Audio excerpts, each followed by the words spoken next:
Morgan City that is 15 steps below the level of the street. And those concrete steps are at least 70 years old.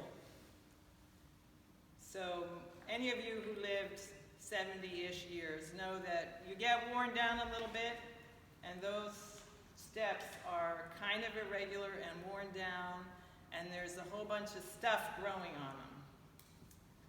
No matter how much I sweep them, I just can't get them clean. So we decided this year as a safety project to have the steps replaced. And the contractor wants to pour new steps over the old steps. So the first thing he had to do was power wash the old steps. And I don't recognize these old steps that have been power washed. First of all, they're clean and they're light gray. And what came off was decades of moss and weeds and it exposed cracks and rocks below the surface. It's amazing what was gone. But what was left was a sound foundation for the new steps. That kind of reminded me about when I had a molar that I thought would need to be pulled, but the dentist thought, oh, we can put a crown on that. It had lots of cavities. So what she did was grind it away down to a nub, the part that was living and connected to the root, and then popped a crown on it. We're thinking today about what happens when your faith undergoes something as extreme as a metaphorical power washing.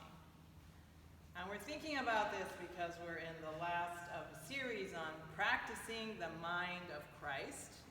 And today we're considering what wisdom and power mean in God's mind, in Christ's mind, compared to the mind of this world. Because we all know what power means in this world, and some of us who are invested in teaching various forms of truth know what those ideas are, those wisdom, those teachings, those beliefs of this world. All of us were raised with certain beliefs about what's right and what's wrong, what's good to do with your life, what's not good to do with your life, how to treat your neighbors. And of course, those of us who have associations with faith traditions were raised with the beliefs of the people who taught us our faith. And we have a very interesting character in the Bible, goes by two names, Saul, his Jewish name, and Paul, his Roman name, because he was Jewish, very Jewish, a Pharisee, as he tells in his trial before the Roman governor. I'm Hebrew, born and bred. I'm trained by the famous Pharisee teacher. I'm in the strictest practicing sect of Judaism, and I've lived an impeccable life following the teachings and training and rules that I grew up with, that I believed in, that nourished me as a child and as a young man. And now I've changed my mind a little bit. I've had an experience, and he talks about his experience. He's on his way on a mission to keep his faith pure, clean from these crazy ideas that are spreading about something called the Way that is taught by this renegade upstart rabbi, Jesus. And he's preaching as a Jew a powerful, innovative take on the traditional faith. And he's made many disciples, and Paul, who represents the older traditional faith, the gatekeepers of what's true in the tradition, thinks it's terrible that new ideas are coming in. So he's on a mission to erase these new ideas, stamp out the followers, stamp out the movement at the very beginning of its life. And he feels like he's doing God's work. And on his way to Damascus, to the synagogue there with letters that will cause the arrest and persecution of followers of Jesus, he gets power washed. A light hits the people around him and him, brighter than the sun. They all fall down. And this is a very common biblical description of a mystical inbreak. God's power shows up as light, brighter than anything on earth. and you can't ignore it when it breaks through. Just like you can't ignore if you're crumbling concrete steps, the spray and the force that comes through that force of nature amplified by the electrical power we apply to get that power going. That happens to him, he falls down, and he wonders what it means. He knows, because he's a man of faith, this must be a God thing. It's not ordinary reality. And he hears a voice, and he recognizes it somehow as the voice of Jesus, because he calls him Lord. He's like, what's happening to me? And the voice kind of gently says, Saul, knows his name. Why are you persecuting me and my followers? And then he says something so interesting. It hurts you to kick against the goads. In the King James, if you ever read that, this is a famous verse with naughty Sunday school children. Kicking against the pricks. Kicking against the goads. That's a reference to those things that goad cattle along. Pointy sticks that if you want your ox or your cattle to go faster, you poke. And sometimes an ox or cattle are not in a good mood to be poked, so they kick. But when they kick against a prick or a goad, that hurts. So that was a very common expression in those days. Why are you fighting God? You're only hurting yourself. And Saul has a complete epiphany, becomes a follower of Christ, and such a zealous follower of Christ that he himself is subject to being persecuted. He dies a martyr in Rome, as far as we know, having completely turned his understanding of faith around to realize that this new teaching, this Rabbi Jesus, had a power and a wisdom that was even better than what he grew up with, his old-time religion. This was, in essence, the fulfillment of those words and promises. It wasn't a new thing. It was the foundation of what inspired Moses and the prophets in the first place. He wasn't starting a new religion. He never had the idea, I'm going to start a new religion. We call it Christianity, but it's really what's left in the mind of Jesus. After you power wash, all the incrustations and stuff that have been added and guessed at and taught by earlier, many cases, well-intentioned preachers and teachers. Because that's what happens in human development. We learn what our parents know, but we also go to school. And some of us go to higher education or specialized education, and we know stuff that our parents don't know. And we think things and we do things, we see things a little differently. How many of you are living exactly the life that your parents lived? How many of you believe everything your parents believed, God bless them, when they left this world? How many of your children, if you have children, or young people in your life, see things the way you and I see them?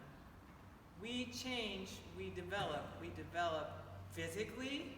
I mean, I have a 5-year-old grandson who doesn't look anything like he did 5 years ago, and he won't look anything like this cute little kid in 5 more years. We change physically. We grow emotionally.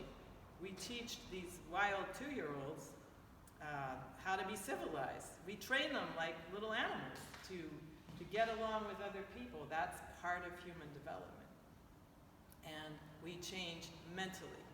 In fact, the scientists know that the brain grows by learning new things.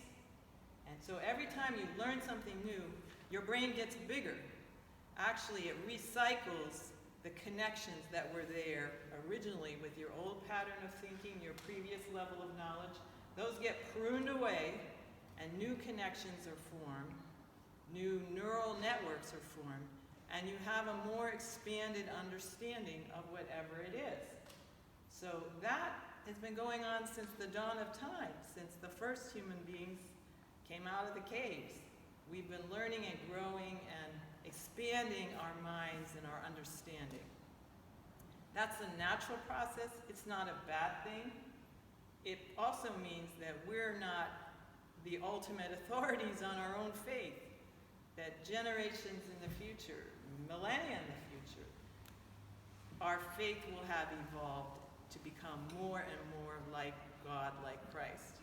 Because unless we can stand next to Jesus the Christ and say, that's me, I've got your mind, your way of living, your way of being, we're not there yet, we're still growing. So we're practicing the mind of Christ with what we have right now. And that, for me, has always been a stretch. I'm glad that we're studying the saints in our adult study class, because we can see examples of people who stretched their lifestyle choices, did things very different from the world around them to follow Christ, and became people that showed a power, an ability to heal or change the world the way Jesus did, that is extraordinary. Because the power and the wisdom of God, which we have demonstrated in Christ, is not like the power and the wisdom that we grew up with, that we imbibe and live in our culture today. Christians have to get that in our heads, that we are in some ways a counterculture. And that's okay, because it's been that way since the beginning of Christianity.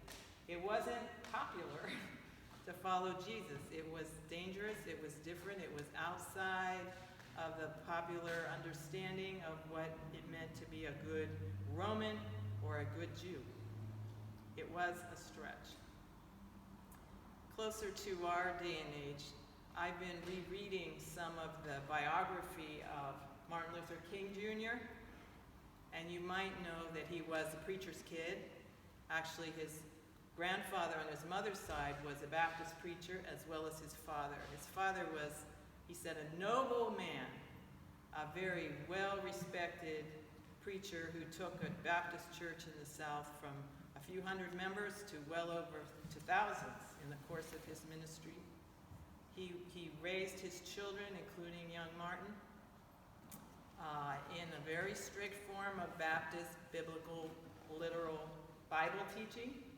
At age 5, Martin, and actually he even changed his son's name. That wasn't his birth name. His father went to Europe and learned about Martin Luther and was so impressed with Martin Luther's faith that he changed his name to Martin Luther King Sr. and named Martin, I forget what his original name was, Martin Luther King Jr. So Martin Luther King really got trained, really got formed by his father. Church, not only every Sunday, but every Wednesday and sometimes other days. He got a prize for a hymn singing contest when he was 5. I mean, he memorized verses that his grandmother taught him about the Bible, and his mother. That was his life. And he loved it. He excelled. He was smart. He was well brought up. But then when he was 12, he was in Sunday school, and he spoke out. He said they were reading about the resurrection. And he said, I don't think I believe in the resurrection of the body. And he shocked everyone in the room. The preacher's kid doesn't believe in the resurrection of the literal physical resurrection of the body. And it only got worse from there. Once puberty hit him, and that's typical, isn't it? At a young age, you get the hormones in you, and you have the energy to question your parents and everything they're teaching you. Well, in his case, he was questioning his religious teaching. He went to college at age 15, and he learned about world religions, and he learned about understanding the Bible as a metaphor, or historically, not just literally. And he saw that his father's preaching and teaching, where Jonah was literally swallowed by a whale, and all of the church doctrines that aren't in the Bible, like the Trinity, and this idea that Jesus had to be a sacrifice for sin, like a lamb in the temple. I mean, that's implied by some of the teachings of Paul, but it's not what Jesus taught. Jesus taught salvation was following him into the kingdom of heaven. and he spoke like a biblical prophet. But what's been added to Christianity and theology has been a whole lot of different theories on how Jesus affected the world, how he saves, including this idea that Jesus must be like some kind of sacrificial lamb, like the old-time Hebrew religion, that had to be killed to pay for the sins of the people. An innocent, unblemished sacrifice, and only the Son of God. I mean, that made sense to people 1,000 years ago, 2,000 years ago, 500 years ago. There are still Christian churches that teach that. But there are some people that go, wow, that doesn't make any sense. And even if God really did that, how does that help? Because we understand, we have to take responsibility for our actions, and we can't buy off our guilt by Jesus dying. We have to change our own lives and our own ways of treating one another, because that's what Jesus taught. So Martin Luther King Jr. is having a huge power wash of his faith, which is the foundation of his life up to that point, and a career crisis, because he's not sure he wants to follow his father and grandfather into the ministry, because he needs to find an understanding of faith that is compatible with what he knows of science and psychology. But he has some good teachers, some smart seminary professors, and they help him see that there's more to Jesus, there's more to the Hebrew Bible than just these doctrines that have been added, these understandings and explanations, and these traditional, literal, mythological ways of understanding the Bible. He saw that he doesn't have to throw that out to be a Christian, but he could just understand it in a wider way. And so he commits himself to being a preacher. He never wanted to be anything but a preacher, he says in his biography. He's offered a chance to run for president at some point. He's like, no, I am here to spread the message of the gospel. And for him, it was the message of a God who wants freedom for all people, justice for all people, the Hebrew God of the prophets, and the God of Jesus, who was a prophet. For him, that was what was left when you power wash his faith. All the riches of the hymns and the tradition were still his, and that's why he was such a good preacher. He could quote the Bible, but he brought life to it when he washed away all the stuff that other people added that for him was now unbelievable. What a great testimony. And we don't in our Protestant tradition anoint saints, but if we did, he'd probably be a good candidate, because his life shows the power and wisdom of God getting him through all of the trials that came to him, just like Saul, who became Paul, when he signed on to follow Christ and grow into his mind and be baptized. I remember hearing many years ago on a Martin Luther King service that his favorite hymn was a gospel hymn by Thomas Dorsey called "Precious Lord, Take My Hand." I am lost, I am weak, I am worn. Through the storm, through the night, lead me on to the light. Precious Lord, lead me on, take my hand, take me home. And I thought, what a very personal hymn that is. It's not a social justice hymn. It's not "We Shall Overcome," which he loved that too. But it's about how much, it's evidence that his faith was personal, that he turned to God to follow when things got rough. He stood on a foundation that held him up, and he trusted that. That's the wisdom and power of God. And that is there for us when we investigate, when we're curious, when we wonder, what's there, what's holding us up now?